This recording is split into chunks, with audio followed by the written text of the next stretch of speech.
Welcome back, and thank you for staying with us. This is Daybreak. In case you're just joining us, we are looking at the state of education. We began on the higher institutions of learning, and we are looking at the universities.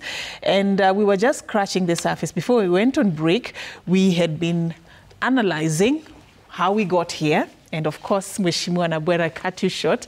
I wanted to pick up from the point you wanted to raise in response to, that history that Dr. Manyasa has taken us through with regards to management of universities and even the level of investments that we put, and whether we could be shooting ourselves on the foot with this type of investments and how we go about it. What do you think?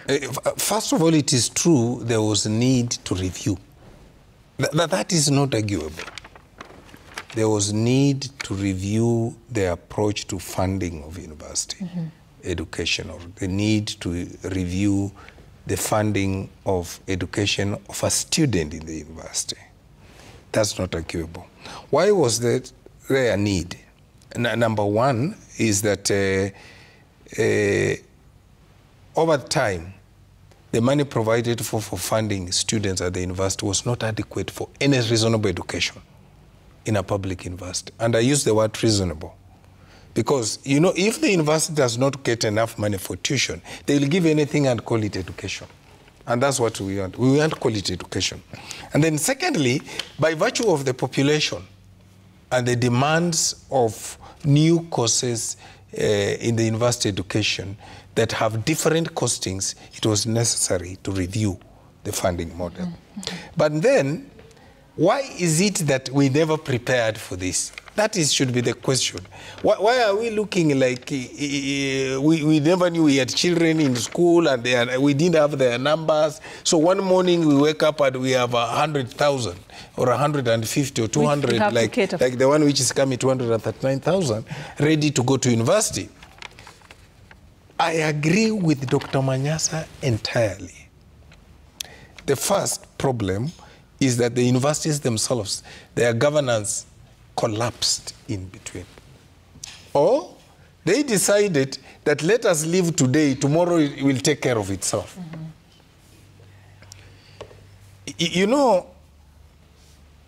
I cannot forgive, and I've said this many times, I cannot forgive more universities. Even today, with over 3,000 acres of land, you cannot even pay salary.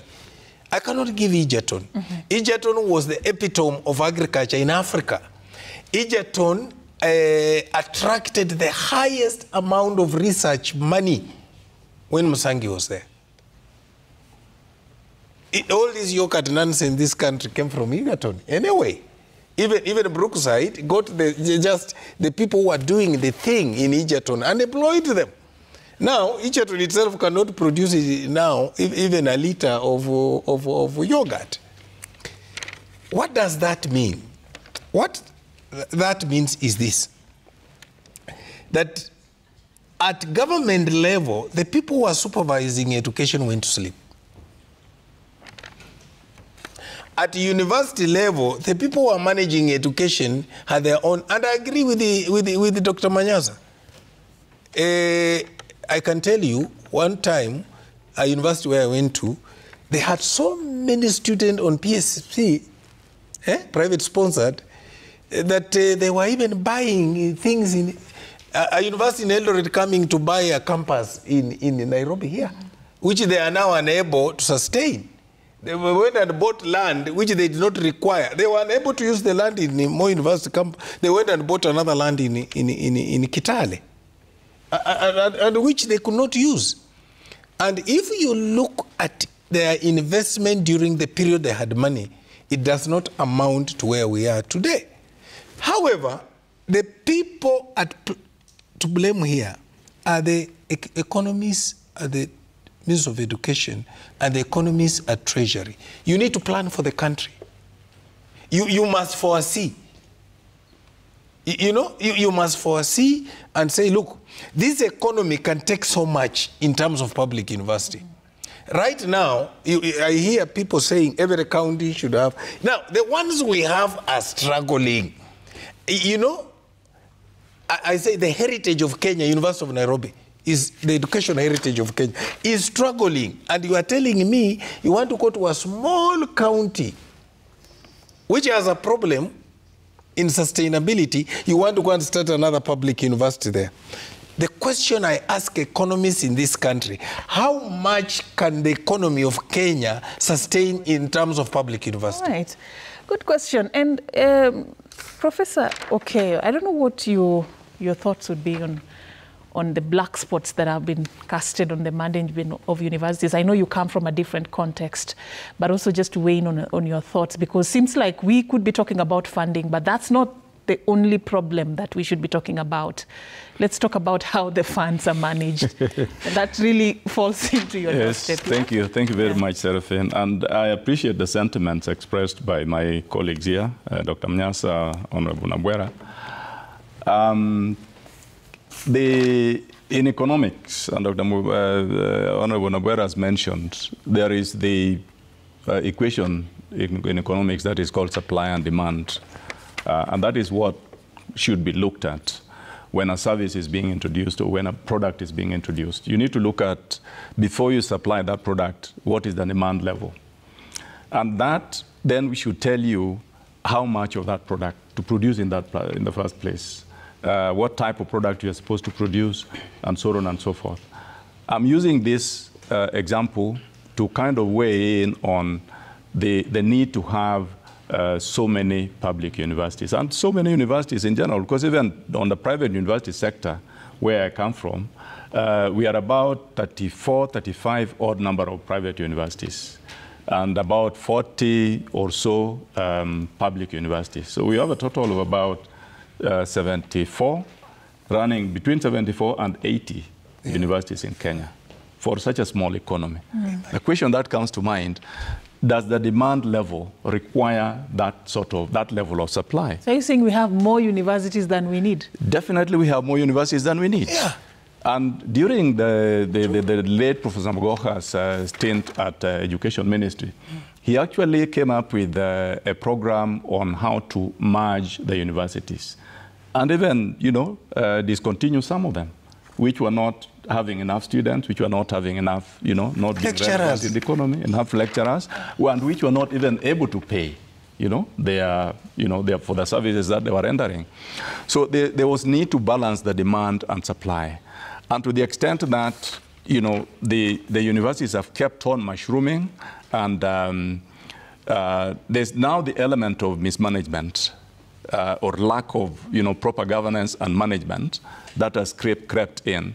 And in particular, we've seen it in the public, university sector, where, and this is in the public domain, that a number of formerly glamorous universities like Moi and Honorable Nabwera has mentioned, the big names, I don't want to call them names right now, but the big names in the university sector in Kenya have had their share of problems.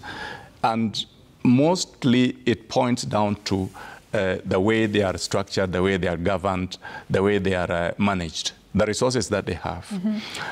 In the private university sector, we are operating on a very simple principle. We are operating universities like business models. And business models, you definitely have to look at what is it that you are offering as a service, at what cost are you offering it, and then where can you break even so that you can be able to offer that product or that service at a profit? If you're going to operate it as a loss, then too bad for a private university, because they don't have government capitation, which the public universities are privileged to have. And perhaps that is where the problem kind of starts with the public universities, because they expect capitation from the government, then they are not working hard enough to invest. For example, he has mentioned that Moi University has got, did you say 3,000 acres of land in Eldoret? And it is not being used for agricultural purposes, for economic purposes. In Management University of Africa, for example, we have only 80 acres in Kajiado. And part of that is already under farming. We are already doing crop farming. We have partnered with the Kenya Meat Commission And they are offering us technical support and advice on how to keep, cattle there under the feedlot system. So it is really the business model that are used, the business models that are used in private universities and public universities, which are completely different. The management of public universities are relying on government capitation. They're relying on money from the exchequer, to be able to fund their activities. Right. And to that extent, they're not thinking beyond the box to say, okay, how can we then generate additional income? All right. And in this economy, additional income is the only way that can support a business. Otherwise, that business will go into extinction. Right. Dr. Manyasa, I'm coming to you shortly, just also to talk to us about the safe zones in this additional income, because there is this thin line of commercialization of education vis-a-vis access, especially to those vulnerable learners. How best should we go about ensuring the aspect of sustainability without really going the business, way 100% and forgetting about the key mandate of institutions? But that is where you come in, Njuguna.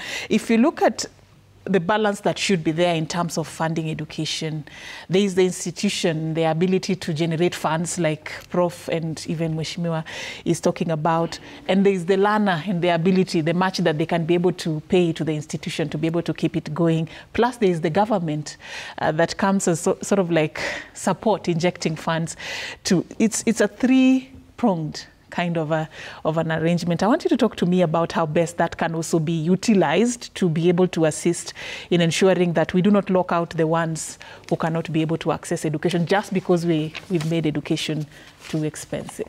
Thank you. Maybe my reaction on that, we are trying to look for a balance on how best we can go about the funding. You're talking about the government scholarship, you're talking about the loan application, you're talking about the household income generating, that is part of the family. We are looking at this model. Mheshimiwa Nambwera has talked about there has been a need for a review for the older model, that the amount that has been allocated, that was allocated earlier on, have never been adequate. So when you look at this analogy, the former model was funding the education part, the program based.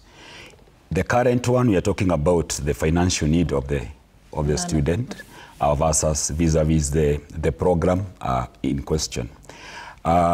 Those are two parameters that are coming on board. If we are moving from the former one that was program based and we adopt the current one that is trying to balance the needs and the program that the runner is pursuing, don't you think that we are going to need more funds? And then how are you going to balance about to go about the issue of the individual runners' needs? We are, so for example, you're suggesting it's more expensive compared to the previous one? It is kind of looked like more expensive because the funding parameters mean to be the same. The scholarship aspect, the loan aspect. But how to go about it is what is changing. How much are we giving loans to student A and to student B? But before you go about the issue of the scholarship, how are you going to determine the financial needs of these learners?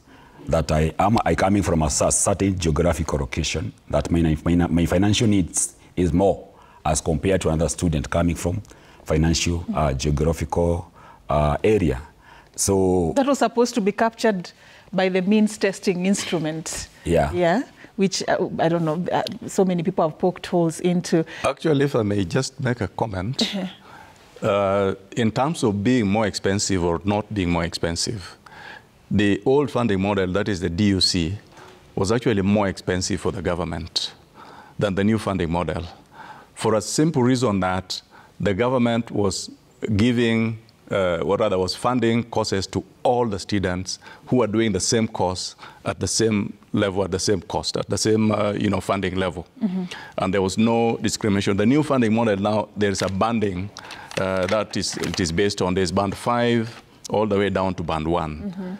And people in different bands are being given different, kind of amounts of money.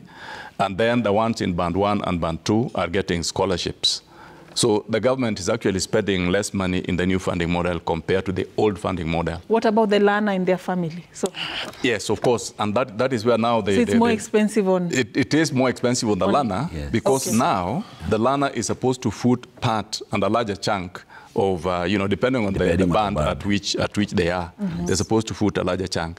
But if you project it, even if you look at the way it is done elsewhere in other countries, actually education system is called free, even in the developed world. And the better examples are there in the Norwegian countries, in the US, and so on and so forth, where it is, close to being free. But the families and the learner always foot part of that bill. They're always given some loan to be able to foot part of that bill, because the government cannot afford to have 100% free education. All right, Dr. Manyasa, your thoughts on, I know you're trying to say, oh, you're in the task force. But these are very weighty issues that have been raised, how the categorization was done, and even how, suddenly the cost of these programs has gone so high compared to how it used to be. There's been lamentations over that. I don't know whether those are some of the issues that the task force actually the issues that have been addressed by the report. You wait for it; it will come up. Is there a way? You're going to raise important issues around. Please don't go into the detail of the model. The report is going to come out. It will be handed over. You will see what changes have been recommended. I'm only asking if there is a way. Because I am not authorized to speak on behalf of that committee as a chairman. And I'm not its spokesperson. So Njuguna has raised important issues around equity and sustainability of funding higher education. And I think that those are the critical issues to ask, to deal with. One, I have listened to people who have said, why can't government agree that it is not able to fund everyone and raise the entry grade like they had done some times back when they had said, let's have B as those joining university and funded by government, and then the rest can go as self-sponsored. That would be the greatest injustice if it happened. Why? Because who are the people getting B and above? They are the people attending the big schools. They are the people from households that are able to pay the fees in the big schools. The small schools, the day schools, the sub-county schools are struggling to produce C+. And so those are the children from poor households. If we say let's raise university entry grade, we are simply weeding out the poor from access to higher education. So I agree with the government's approach that we will admit everyone, and let's see how we share the cost of keeping them in the university. But let's admit everyone who gets C+ and above, because majority of the children from poor households are getting C+ after a lot of effort, going through a school that does not have teachers, no equipment, no labs. I know so many schools that don't even have a single lab. They don't have TSC teachers, enough of them. They have maybe 2-3 TSC teachers, and the rest are young people who are hired on board of management to help in those schools. So the children coming from there with a C+ have really deserved to be in the university. And we have A's and we have A's from Alliance where people are paying 100,000. Yeah. So if we say let's raise the entry grade, we are doing a great injustice to people from disadvantaged backgrounds in the country. So I think that should not be considered. And government is right to continue to admit everyone who gets a C+. That is important. That said, what do we do with sustainability so that we are able to sustain funding of higher education? I think that one critical thing that must happen now is that we must have the courage to consolidate our universities. This country will not sustain the number of universities we have. Because we must remember that government does not have money. Government only manages public resources. So how much are Kenyans capable of raising to support these many universities? because government doesn't have its own money. It manages public resources. Public universities, right? Yes. Consolidating we must consolidate them. Why must we consolidate? Because today, if you go to our universities, you find there's this university here with a few students in a particular course. So you are being told, because you are so few, you can now not specialize, because if you try to take this stream and this stream, you are too few to form a quorum. So you must now take certain courses. Why don't we merge and have universities with niche areas so that all specialists in those areas are in one place, and students who go there can get the right quality of education? Because today we have primary school and secondary school teachers teaching in our universities that are far-flung, that cannot access part-timers from other universities because they are isolated, and the cost of transporting a part-timer from some place to come there is too much. They have also not been paying part-timers for a long time, so people have refused to part-time in those universities. So they are saying, you are a secondary school teacher, but you have a master's, so in the evening come and teach here. So you come from you come from a high school, and then you go to a university to be taught by your high school teacher. That's a serious problem.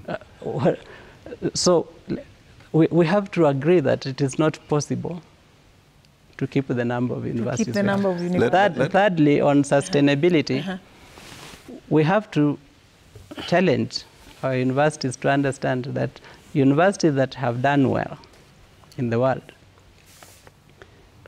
have entered into partnerships with industry. They are the ones running research for those industries, so that we allow our universities to start to have endowments that they are able. Why do we, for instance, when we are building a road in this country, we need people to go and do the social impact analysis? Why don't we go to our university and ask the Department of Sociology to go and do that social impact analysis? Why doesn't government procure services from our public universities that are actually staffed with the right personnel? Because we have reduced university lecturers into being teachers to teach Monday to Monday, and not allowing them time to do research, to establish themselves as the authorities in the areas, so that all these consultancies that government gives, that development partners give in this country, and sometimes they have to source consultants from elsewhere, can be going to our universities. In developed countries, graduate programs are actually run by professors. Professors bring the grant, and you bring students who are coming to do their master's and PhD under your grant. They don't need to pay fees. When do we get to that level? All right. Good suggestions. Okay. It was me about, I'm coming to you, Pro. Let me say something about Dr. Manyasi said about the grading system. Because I know Mheshimiwa also has something to say. So let me just allow me give him a chance, and then I'm coming to you. Mheshimiwa Nabora, he has suggested consolidation of public universities. Looks good on paper, but I don't know whether it can sail through the politics and the interests of the regions. I want to say a few issues. Daktari is completely right, for God's sake. I started by asking how much can an economy take in terms of public university and in terms of university. And I want us as a country to do two things. And all of us on this panel must agree to this, that one, we must depoliticize education if we ever want to make sense. And then two, that we must de-emotionalize education. Because I've seen many decisions, many policy decisions made, even at our level at Parliament, very emotional, very political, but are not helpful to this country. I want to say that in a budget of 4.3 trillion for developing economy, I have always advocated, and I want to pray that in this budget I'll be able to persuade my colleagues, that we must first of all stop looking at education as a social investment and upgrade it as an economic driver. And you need to look at Malaysia. You need to look at Singapore. And more recently, China. Do they look at education as a social investment? The answer is no. They are looking at education as an economic driver. And if we so look at education as an economic driver, we would not even have been arguing about whether we needed a housing fund. We would have been talking about education fund. Mm-hmm. And why am I saying this? I'm saying this because in an economy 4.3 trillion, and knowing that one, education is an enabler, two, education is an equalizer, three, education is a driver, then we need to improve. We move away from this 680 billion in education to 1 trillion. Mm-hmm. Increase the allocation. Then it works his way. Why? Because we are able to allow research. We are able now to use research to attract money. I told you, in the 1980s, Egerton used to attract the highest amount of research in agriculture in the whole of Africa. And you could see the development. If you went to Egerton today, you will find structures, institutes that were built by research money. And that's what he's telling us, that listen carefully, Kenyans, if research is very well endowed, a professor doing a research in a particular area will bring money to run a whole department, and he will attract his students. It is true, and I want to say this, that we are not doing service to our university education. I can tell you, we have students leaving university in Kenya today who have never met a professor. And to me, then why did I go to university? Mm-hmm, mm-hmm. That you go through 4 years. A professor has never taught you. Why did you go to university? I mean, you go to university, you heard about a professor. You only hear when you are doing orientation, you are vice chancellor or a deputy vice chancellor. And we are doing a disservice to our country, my people. Okay. That, my dear, that even the CU, Commission for University Education, they are unable to supervise. I can tell you, we have universities here in this country running a master's program using master's lecturers. I mean, that is a disservice. Mm-hmm. That is a disservice. All right. Why are we doing this? Because even we are unable to attract professionals in the industry. Because we can't pay. He has told you, universities are unable to pay part-timers. We have very good people in industry who would just come and talk on a subject matter. Why are we unable, for example, why is Jomo Kenyatta University of Agriculture and Technology unable to be the engine of the agricultural research we should be having? Why are we allowing people to come from out there to give us make us guinea pigs when our own people who are in those sectors can do that research? Good questions, Mheshimiwa. At least for some of us, yes. He has raised the question of meeting a prof. At least if you not meet one, you are meeting one this morning, Professor. Okay. Okay, is here.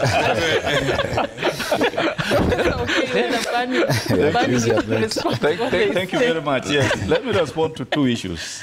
I'll start with the immediate one, which Honorable Namwera has raised about masters, lecturers teaching masters, classes. The CUE criteria for teaching and qualifications are very clear. And each university in Kenya is supervised by the Commission for University Education. Compliance. Commission for University Education is a credible institution which has got a program of how it supervises and how it audits the quality education in Kenya. So in case there are one or two cases of that nature, they don't cut across all the universities. And I need to make a disclaimer, because when we talk about things here as if there's fire burning in our universities, touching on quality, making the quality of students that are coming out, kind of being looked at with suspicion, I don't think it is right. Because there are very, very few instances. You could be having an example or two from where you're coming from, okay? But then the best thing is to bring it forward. Does the institution's management know that that is what is happening, okay? And then that can then be addressed at that level. I'm not saying that there is no problem in the education sector, but what I'm saying is that there are very structured systems and ways of recruiting lecturers, just the same way as we admit students. All right. Yeah? And that leads me to my next point. Is that we use to admit students. You talked about, the panelists talked about the need to look at, the grading system and say that we should not raise the level of, grade from C+ to maybe B for entry level into the university. I think it is time that we review that. Because remember, when I was coming in the beginning, I talked about the supply and demand curve. Now, the supply and demand curve, it is the demand that should determine the supply. So if the demand level does not allow going down to C+, then we should increase that to B. So let me respond to this. I need to respond. I want to agree on something. I knew I was going to touch on Arona. When I was saying this, I knew I was going to touch on Arona. There are other levels of education. For example, students who don't go to universities. And right now we have so many students who are even qualified with A. They don't choose to go to universities directly. Instead, they go through the TVET system. Yeah. Okay? Now, the TVET system is a very, very practical system of training and capacity building students to be hands-on. And they realize that when they go through the TVET system, they actually mature much faster than those who go to the university. So allow me to answer to this. The issue is not mature. Allow me to answer. All right. I have to respond. I'll give both, because I want to shift gears. Yeah, but I have to respond to this. We have to respond to this. I need to respond to this. So let me say 1 this. minute each to respond. I am not saying anything to cast aspersion on the quality of Kenyan graduates. Yeah. The Inter-University Council of East Africa did a study in 2016, said 49% of our graduates have the qualifications that their papers claim they have. That's a document that is published. It's almost I would like to say, no, wait. I listened when you spoke. I listened when you spoke. Okay. I listened when you spoke. I would like to see a current research. I listened when you spoke. From 2016, things have been going down. That is the public admission about universities. They've not been going up. So the latest study we have is the Inter-University Council of East Africa study that says 49% of our graduates have the competencies that their certificates indicate they have. 49, not 50. So I know what I'm talking about. 51? Two, I know that the private universities are pushing for government to increase entry grade to public universities, so they have this boom of people demanding to join them. Because entry grade in Kenya for university is C+. So when you cut out people, then they now have to run to these private universities. Well said. But that for professors' information, the children who are going to be cut out have no ability to pay fees in private universities. That's what they don't know. It's touching so much on private universities, and I need to respond. Let him also respond to what you said earlier before you raise another point. Number one, we cannot afford to raise the university entry points to public university because it will be discriminatory. Again, I want to challenge Professor to note that it is been proven that a B+ student from a sub-county school is better than an A student from a national school. From the dropout, from the dropout rate of the students who go to engineering and medicine, the B+ have never dropped out. The A's have dropped out. Do you have a specific? There is research. There is research to it. Quote on that? Number two, I want to tell you this. You cannot introduce an entry criteria that discriminates the majority because they are poor. Yeah. Because they are poor. I can tell you for free a student in Mautuma who gets a C+, Mautuma secondary, a C+, put together with a student from Maseno who got A, they are at par. So why do you want to remove this one? Simply because he went to a school which had no facility, because he was a day scholar, and most of the time he was at home because the parent could not afford. But we are not suggesting that the students from poor families are the ones who are getting poor grades. Precisely. No, Yeah? Precisely. but we are telling you. No, We are telling I need to confirm to you, we have done studies. We have data. They are not able to go to good schools with facilities. We have data. Yes. We have data because our organization does research full-time. Yeah. We have data. We are not imagining. If you look at this year, we had how many E's? 48,000. Yeah. 83% of them came from sub-county school. So if a child from that same sub-county school got a C+, is that child an equivalent of a C+ that came from a national school? Yes. Where everyone else got an A except that one who got a C+. Yes. Are they equivalent? Okay. I think what I was saying is this. Just let me also talk. So we finish and then you respond, because you had made a very serious issue here. Yes. Prof, I want to tell you, I sit in the education committee, and one of the problem we have is universities complying with the standards of CUE. And not one, and not two, almost all of you don't comply. So lack of compliance. I think that is a very serious statement, if I may start from there, Seraphine. Because for you to say that universities don't comply, you are not complying with CUE standards, you must have evidence. Where don't they comply? Okay? Where is the data that supports your allegation? And you sit in the education committee. You will see the report on the floor of the House. It's the report on the floor of the House. Yes, it will be telling you the universities that are not complying. Let us not exchange here.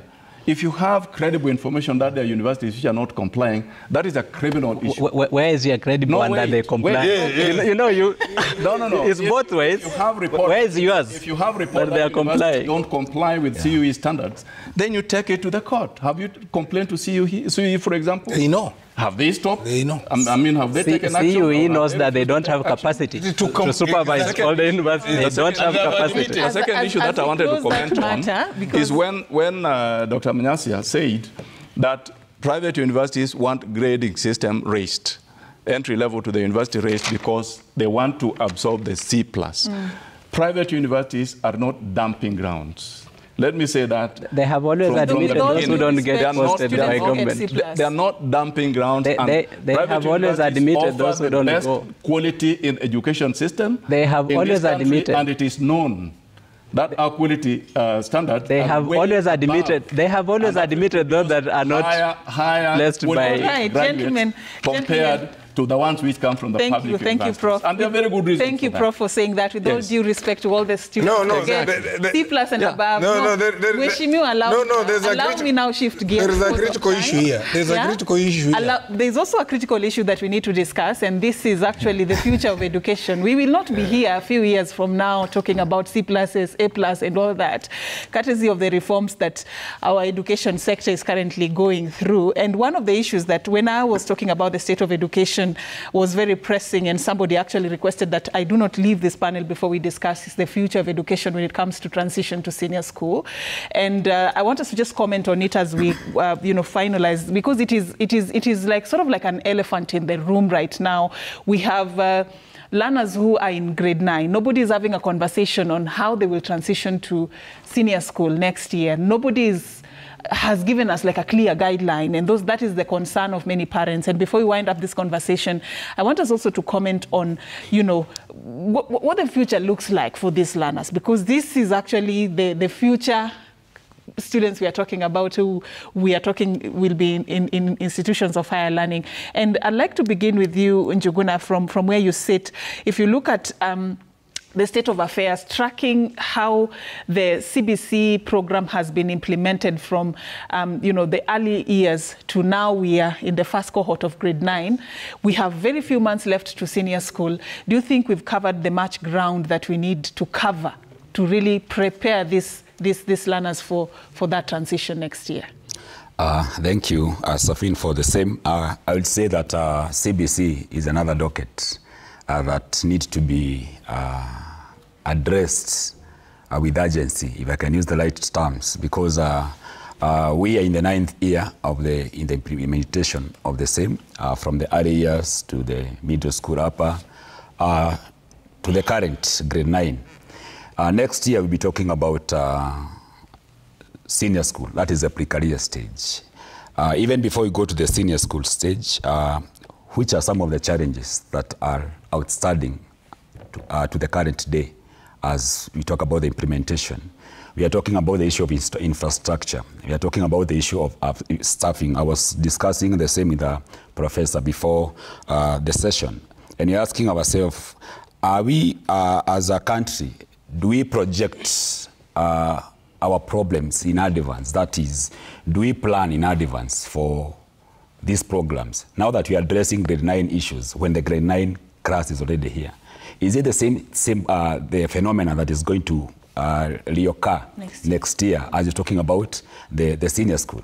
And not forgetting that in senior school, we even need to be more prepared, because this is a new dimension, a totally new dimension. Senior school pathways have not been there.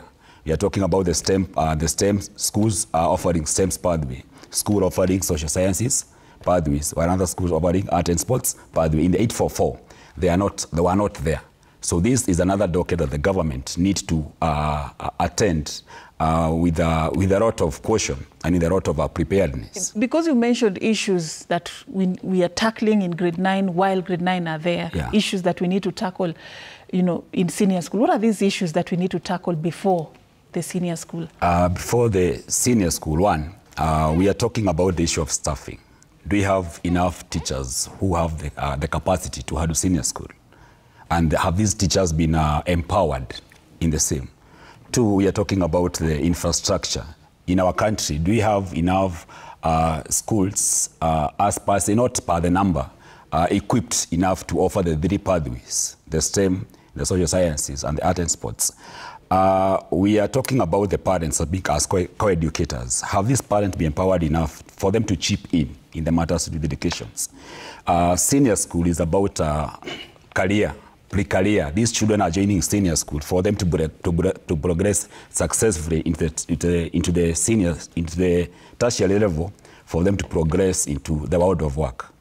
Do we have enough career coaches in our schools that are there to give the runners the career advice before they take the pathways? Because for them to take the pathways, they actually need to know the career that they need to pursue before they take a pathway, because it is a pathway that needs to drive them into the right career for them to progress into the tertiary level. They pursue the same career in terms of degrees and diplomas for them to survive successfully into the world of work. Are we prepared in this? The career orientation, the empowerment, and the infrastructure, in summary. Good questions. Dr. Manyasa, when you cannot talk about senior school without talking about careers. And for me, once you do that, it's sort of like a make or break decision, because this is the future of these learners that you're talking about. But are we treating it with the seriousness that it deserves as we speak this morning? We have not treated the entire CBC implementation with the seriousness it deserves. We are in, to say a crisis is an understatement. And partly because, unfortunately, Magoha passed on, but Magoha started to implement CBC before we were ready. Before we were ready? Before we were ready. We did not have a costed implementation plan. And I remember asking at that time, where is the costed implementation plan? There wasn't. If you don't have a costed implementation plan, how do you plan on resourcing the implementation? Because you need to know, I will need this number of teachers at this point, I will need these facilities at this point, I will need this equipment at this point, and the budget, so that you plan to resource the implementation. We started to implement without any plan on how to implement. Because of that, we ended up in a crisis at the transition to junior school. Ended up with something we called domiciling as a short-term measure. We have tried to make that a long-term solution. 2 weeks ago, we wrote an open letter to the president to say, we are kicking the can down the road, and at the end of 2025, we shall reach the bottom of the hill. There will be nowhere to kick that can. Why? Because we are talking about transition into careers. Until this January, 35% of our junior schools did not have a STEM teacher. 35%. Yet we have STEM as a pathway. Yet we are expecting, actually the stated position is that 60% of these children should transit into a STEM pathway. 35% of the schools did not have a STEM teacher, not one. So this January, TSC has tried to hire STEM teachers. But it's so far, until December, 79% of teachers in the junior school were humanities. That is a problem. Secondly, we have put interns to teach junior school. Junior school was supposed to be the point where the parent, the child, and the teacher interact frequently to determine the interest of the child and the ability of the child and guide that child into a career pathway. How would an intern guide a parent and guide a child on a career pathway? They are learning to teach. You graduated from school, you have never taught anyone. You are starting to teach. How would you guide anyone on a career? So we have messed up those children badly. And we are, in the letter that we wrote, we are suggesting that for the long term, for us to get to a system that is stable and performs, let's go back to the pre-844 model, where we had secondary school that were only O-level, depending on their ability. So we should have secondary schools that are only junior in this new arrangement. We'll have secondary schools that have junior and one stream of senior, which will be humanities if they do not have the labs and the science teachers. Then we'll have senior schools that have two streams, secondary that have two streams of senior, both STEM and humanities. And then we take many of our TVETs, most of which are underutilized. And they have equipment, they have workshops, they have trained tutors to be the technical stream of our senior. Why? Because that is going to be the most challenging one for transition at the end of this year. We have, for a long time, we did not have any training of technical subject teachers, so we don't have them. Most of our schools don't have any equipment or workshops, so there will be a challenge unless we agree that these children will go to TVETs and from TVET to go to university.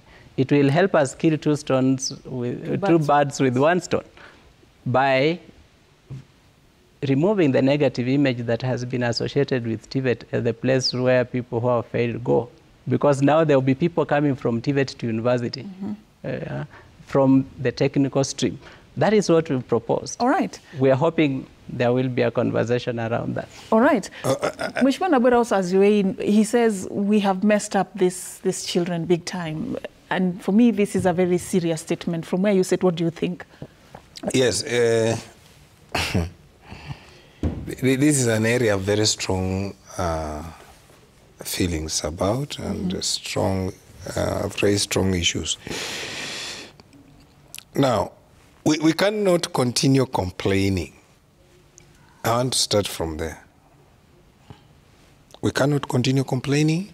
We are in this mud. We are doing away with the system. We have 11 generations. People say 9. No, you're forgetting that I have PP1 and PP2. So I have 11 generations. We can't waste them. We must try to find a way to improve on the system. Any new curriculum anywhere, the implementation faces challenges. The difference in this country with other countries that face challenges, just the way we are also facing the same in Isha, is that we spend so much time lamenting than looking for a way to fix the problem. Earlier on, I had told you there is a need for us to improve the budget in education. One of the reasons why I want the budget to go to 1 trillion, so that we have enough science teachers, STEM teachers, in both junior and senior school. Is it true that we don't have the teachers in the market? The answer is wrong. We have the teachers in the market. Yeah. We have the teachers in the market. All we need is to attract. In the January recruitment, we insisted as an educational committee to TSE that please can you go to just science? And we had the teachers. They're out there. Secondly, the Ministry of Education must stop saying we have fixed the problem. Then you don't look for a solution. Mm-hmm. They have kept on telling the president, we have solved the problem. You have seen the president pronouncing himself that we have fixed the problem in CBC. They must admit that we have challenges in CBC and we are continuing to improve so that people can have a conversation and give them ideas. We must admit that we still have challenges and we need, with the time, to continue addressing those challenges. Number 3, we have this year to prepare ourselves for senior 10, grade 10. The first one to get to senior school, grade 10. And for me, yes, can we do enough to prepare? The answer is yes. Is it 11? Not even 11. The academic actually ends before December. Yeah, before December. Yes, but we have enough time. We have enough time? Okay. Yes. For example, schools that don't have laboratories, you can build a laboratory in 6 months. Actually, less. I deliver laboratories in schools in 4 months. We must, the challenge will be equipping those laboratories. And that's why we must provide enough money. Money to do that, all right. To prepare this. In last year, October, on this table, mm-hmm. I thank you, Manyasa. You are now what I told. I told the country that I want a grade 13. And this grade 13 is basically 1 year TVET. All right, that's a and that is my argument. Proposal. 1 year TVET. Yes. Yeah. And then you go to university, decide to go to do what you want to do. All right, Prof, also your thoughts on preparation for senior school. Yes. Considering it's a career pathway now we are taking. Exactly. It's no longer just learning as usual. First of all, thank you, Selfin. Let me say that CBC is very well intentioned. It's a very, very good system. I watched a video clip from China where students in kindergarten were doing practical stuff.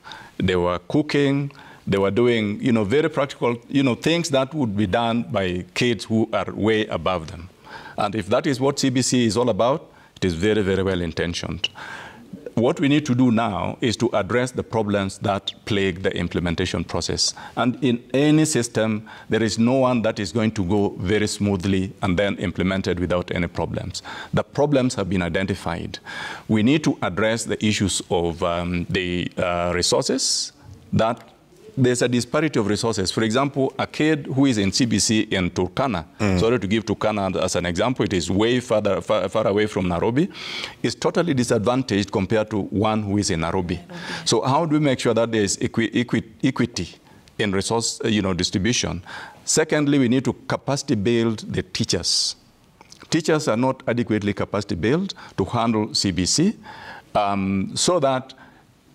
And somebody talked about, social sciences or humanities, teachers teaching, STEM. I mean, that is not supposed to be the case. That preparation is not going to, to help us. Thirdly, we need inclusion. There is the information that is available and the activities that are being done in CBC are the priority or, the preserve of the people who are actually doing them. For example, curriculum development is being done by KICD. KICD has got a lot of information about curriculum development, but is that available, to all and sundry that needs to know about that curriculum? Then when it comes to now university level, we are waiting for CBC graduates. but we are not included in the process at the moment. And that is the problem that existed even with the 844 system, where we received ill-prepared or not adequately prepared students into the university, some of whom could not even write, some of whom had got very poor grammar, and yet, even in this particular new system, universities are not being included in the rollout of the CBC, so that they can also give their insights and make suggestions as to what needs to be done. That's a critical point you've raised there, and the disconnect between what is happening, in the basic education and what is happening in the higher institutions of higher learning. As we wind up, because I'm pressed for time, CBC is a subject that I'm very passionate about. Njuguna, it still remains sort of like an idea on paper, especially when you talk about these career pathways. Many people talk to parents in the villages, they'll tell you they have no idea what this means. They have no idea where these schools are, where these kids will go. Like, it's still sort of like there's a lot of gray areas. What are your concerns? And maybe just to explain to the people who are watching what we mean by this whole concept of career pathways and how it's supposed to pan out at the end of the day. The issue of the pathways, one thing you need to understand. Why the pathways? Because we're talking about the pathways because we want to fix these learners appropriately and respectively to where they belong, in that they are all of them are going to succeed successfully into the world of work. That student A, who is good in sciences, is good for him or her to fit in STEM. A student who is not good in STEM does not have to struggle, whereas he or she is good in social sciences. So the issue of the pathways is to fix the problem of the school dropouts or wastage, in quotes, or in terms of career, that all these learners are going to succeed in their later years. But I'll echo what Mheshimiwa Nambwera talked about. How do we fix the problem? Fixing the problem, yes, you're talking about the financing, which is there and which is also needed to be added more. But how do you go about, yes, we can have the financing. What do we need to do on the ground? Yeah.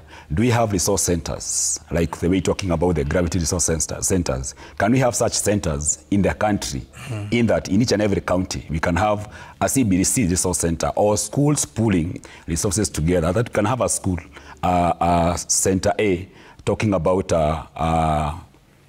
creating awareness to the same. Remember, these learners are choosing careers into the pathways. The pathways themselves, they are going to be placed into the pathways at grade 9 level. By the time they're getting to senior schools, they have made the decision. How are they going to make this decision if they don't have the exposure and the orientation at grade 9 level as we speak? So what are you doing currently, or what should we do currently? I think there is need to empower these teachers. As long as you're talking about the staffing, inadequate staffing, it's also a raising issue that these few that are there, do they have the right trainings, the skills to take the runners through of what they expected at senior school level? Even as we talk about the resource center that are needed to help facilitate the smooth transition. All right, thank you. Thank you, Michael Njuguna, for saying that, of course, and I'm pressed for time. Allow me to end it there. Of course, CBC is a conversation. Just put a comma. We should pick it up in the coming future, just talking about the state of affairs and how we need to get it right. A big conversation needs to happen around this, because this is the future of an entire generation we are talking about, which needs not to be wasted in as much as we are on the journey of reforms in the education sector. I've been engaging this morning Dr. Emmanuel Manyasa, Executive Director of Sawa Agenda, Asante. Also with us, Nabwera Mheshimiwa, the Member of Parliament for Lugari, Member of the National Assembly Education Committee, Asante. We've also been talking to Michael Njuguna. He is a CBC expert. He heads the CBC Resource Interpretation, Actualization and Innovations at Gravity CBC Resource Center. And of course, also we have Professor Washington Okeyo, who is the Vice Chancellor, Management University of Africa, who joined us for this conversation. We appreciate your time, gentlemen. As we put a comma, and I insist we will continue with this conversation, as we shift gears into the world of health.